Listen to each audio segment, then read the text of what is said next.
Perjuangan membela rakyat kecil adalah keniscayaan bagi manusia yang meyakini peradaban. Tentang perjuangan rakyat kecil, tentu kita kenal kepada seorang sosialis Sultan Ibrahim, gelar Datu Sultan Malaka. Tan Malaka, begitu orang mengenalnya. Lahir di negeri Pandang Gadang, Genuang Ome, Kota Sumatera Barat, 2 Juni 1897. Beliau adalah seorang pejuang kemerdekaan Indonesia, juga pendiri Partai Murba atau yang sekarang disebut dengan Musyawarah Rakyat Banyak dan merupakan salah satu pahlawan nasional Indonesia. Nama asli Tan Malaka adalah Sultan Ibrahim, sedangkan Tan Malaka adalah nama semi bangsawan yang ia dapatkan dari garis turunan ibu. Orang hebat yang menjadikan seorang Tan Malaka adalah ayah dan ibunya, bernama Haim Rashad, seorang karyawan pertanian dan Rangkayosina, seperti orang yang disegani di desa. Semasa kecilnya, Tan Malaka senang mempelajari ilmu agama dan berlatih pencaksilat. Pada tahun 1908, ia didaftarkan ke Whig School atau Sekolah Guru Negara di Port de Coq. Menurut Dia Horensma, salah satu guru di sekolahnya itu, Tan Malaka adalah murid yang cerdas, meskipun kadang-kadang tidak patuh. Di sekolah ini, ia menikmati pelajaran bahasa Belanda, sehingga Horensma menyarankan agar ia menjadi seorang guru di sekolah Belanda. Ia juga adalah seorang pemain sepak bola yang bertalenta. Pada tahun 1913, setelah lulus dari sekolah, ia ditawari gelar Datu dan seorang gadis untuk menjadi tunangannya. Namun, ia hanya menerima gelar Datu. Gelar tersebut diterimanya dalam sebuah upacara tradisional pada tahun 1913. Meskipun diangkat menjadi Datu pada bulan Oktober 1913, ia meninggalkan desanya untuk belajar di Rijkskwijk School atau Sekolah Pendidikan Guru Pemerintah dengan bantuan dana oleh para engku dari desanya. Sesampainya di Belanda, Malaka mengalami kejutan budaya dan pada tahun 1915 ia menderita pleuritis. Selama kuliah, pengetahuannya tentang revolusi mulai muncul dan meningkat setelah membaca buku The French Revolution yang ia dapatkan dari seseorang sebelum keberangkatannya ke Belanda. Dan setelah revolusi Rusia pada Oktober 1917, ia mulai tertarik mempelajari paham sosialisme dan komunisme. Karena banyaknya pengetahuan dan ia dapat tentang Jerman, ia terobsesi menjadi salah satu angkatan perang Jerman. Ia kemudian mendaftar ke militer Jerman, namun ia ditolak karena angkatan darat Jerman tidak menerima orang asing.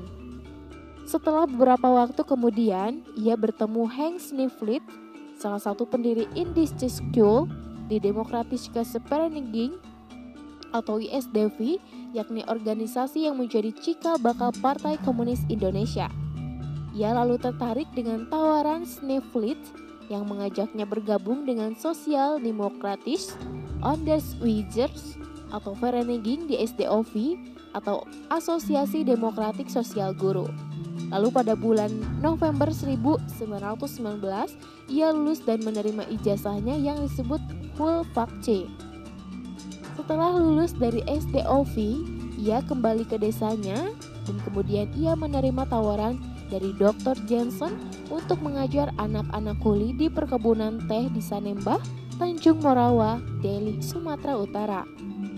Ia tiba pada Desember 1919 dan mulai mengajar anak-anak berbahasa Melayu pada Januari 1920.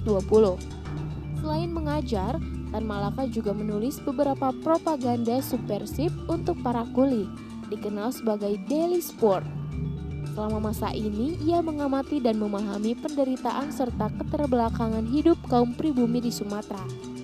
Ia juga berhubungan dengan ISDV dan terkadang juga menulis untuk media massa.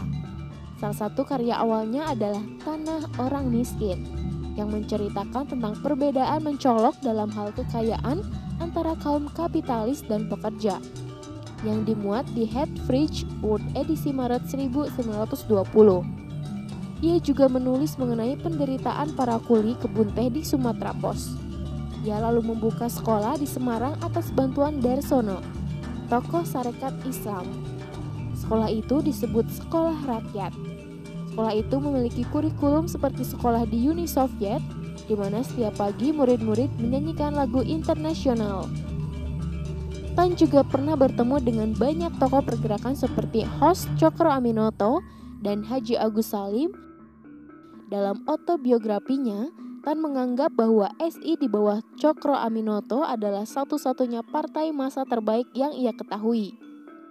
Hingga akhir hayatnya, Tan Malaka dikabarkan tidak pernah menikah, tetapi ia mengakui pernah 3 kali jatuh cinta, yaitu ketika ia berada di Belanda, Filipina, dan Indonesia.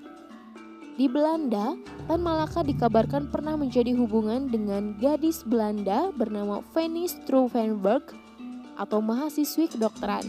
Sementara di Filipina, ia jatuh hati kepada seorang gadis bernama Charmaine, putri bekas pemberontak di Filipina dan rektor Universitas Manila. Sedangkan saat ia masih di Indonesia, Tan pernah jatuh cinta kepada siswi perempuan di sekolahnya saat itu, yakni Syarifah Nawawi. Alasan Tan Malaka tidak pernah menikah adalah karena perhatiannya terlalu besar untuk perjuangan kemerdekaan Indonesia. Tan Malaka meninggal di desa Selopanggung, Kediri, Jawa Timur pada tanggal 21 Februari 1949 pada umur 51 tahun. Gelar kepahlawanan Tan Malaka diberikan melalui keputusan Presiden RI nomor 53 yang ditandatangani Presiden Soekarno tanggal 28 Maret 1963 yang menetapkan Tan Malaka sebagai pahlawan nasional. Pada 21 Februari 2017, jenazah Tan Malaka secara simbolis dipindahkan dari Kediri ke Sumatera Barat. Hal ini diupayakan oleh keluarga besar Tan Malaka dan kelompok yang tergabung dalam Tan Malaka Institute. Karena gagal membawa jenazah Tan Malaka secara utuh, mereka memutuskan untuk memulangkannya secara simbolis, yakni dengan membawa tanah dari pekuburan Tan Malaka.